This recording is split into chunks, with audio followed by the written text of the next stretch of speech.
So what do we do now with all of these institutions that have failed us?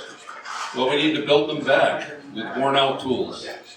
And we need to do that in journalism, and that's what I'm committed to do. And Heidi is also, with her project Rocky Mountain Voice, that we're honored to be a part of that network. And I asked Heidi to speak about a vision for journalism.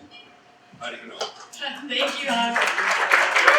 Thank you for giving me my radio career introduction. He gave me a couple spots on the peak, and I was so nervous, you guys. I had so many pages of notes. You could probably tell if you listened. I was like, oh my gosh, people are listening to me. What do I want to say? And it was a beautiful thing. And now I get to fill in for Dan Kaplis all the time, and I'm like, oh, this is nothing. I can get on there and talk for hours. It's so fun. Sometimes you can't stop me, but that's a good problem to have. Guys, after the governor's race in 22, that was just 2 years ago, can you believe that? I woke up the next day and I was like, what the heck just happened? That was bad. What is going on in Colorado? How did we not wake people up enough to vote differently than Jared Polis and the Democrats and what they're doing in Colorado? And one of the problems was the media. The media was a big problem. I felt like I was running against the media every day. I would wake up and I'd see the headlines and I'm like, where are they getting this stuff? And I would do an interview with CPR or Denver Post or name any of the outlets, the Gazette, I mean, not the Gazette, the Colorado Sun, and the headline would be completely different than what we talked about. Like, completely different. And I would be like, what are they doing? And then before I knew it, it would ripple through all the papers and the outlets, and they would all have the same headline. And I was like, wow, this is like war. This is war.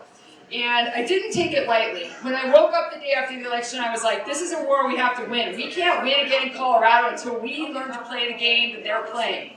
And until we can fight back and get our message out to every Colorado voter, because they don't know the truth. They don't know the truth between the liberal media and their coordinated headlines and paid Democrat operatives like Heidi Beadle, who's right there, who writes for the Colorado Times Reporter.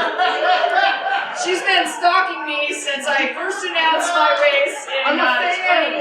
I love you. You're ridiculous. You Heidi. keep me in business. You're not a nice human being, and neither is your outlet, and you lie all the time. And we've got to call them out when they do this, you guys. We can't let them get away with it. And don't read their stuff. Don't give them clicks. Anyway, so I traveled the country and said, what's a model? What's working in the media? And I found friends in Texas that built a program called Texas Scorecard, and it's been going on for 7 or 8 years. They have 1 million people who get their news from Texas Scorecard every day, and they decided to mentor me and help me and coach me to do it in Colorado. And they've been an incredible resource, and they have a wonderful model, and it's working. Rocky Mountain Voice reaches almost 200,000 people a day when we send out our Mountain Minute newsletter. And these are conservative, unaffiliated, libertarian voters, some Democrats, who want the truth. They want news without a filter on it. They don't want regurgitated talking points. And so what we do is we rely on all of you. You are our citizen journalists. How many of you have written an article or an op-ed in the last year? All right, how many are willing to try if we give you a platform to get it out there? Come on, you guys, raise your hands. We need voices, we need citizens telling the stories that are happening on the ground like I'm in the Peak does every single day. And we've got a platform for you. We're growing by thousands of people every month that are reading this, and it's for you. It's a gift for you to tell the stories of what's happening in your communities. I'm a marketing and branding girl. I know how to reach people. I know how to get Rocky Mountain Voice in the right hands, but I need all of you to tell those stories. We've got an incredible editing team, a great writing content team of investigative journalists that are telling stories that you don't hear in the regular media. They're talking about the behind-the-scenes corruption in the Wolves effort. They're talking about the Durango School Board that just voted to give government speech rights to LGBTQ flags and BLM flags in the classroom.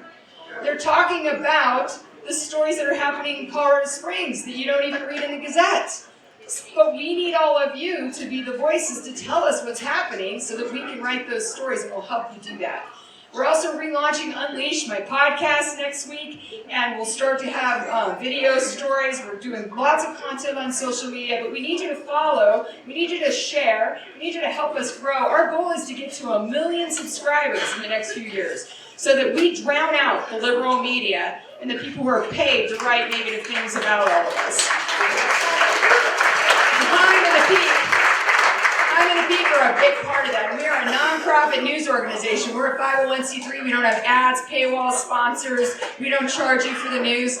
It's so easy to get it every day. It's a 5-minute read of the news with Mount Minute. You can subscribe, you can unsubscribe anytime, but I need your help in growing it. That's how we're going to get power back from the news, from the liberal media, and that's how we're going to tell our stories and tell people around Colorado that we have great solutions to the problems that we face every day. So, Hank, thank you for all you're doing. This man deserves incredible donations tonight for this awards. And there's some great option items. There's no reason not to invest the money. So thank you for the time. I really appreciate all of you. RockyMountainVoice.com. We feature the Peak on our platform and 40 other podcasts around and radio shows around the state. And it's so fun being in front of all of you again. I grew up in Monument. I love all of you, and I'm here to fight for you no matter what happens going forward. Thank you.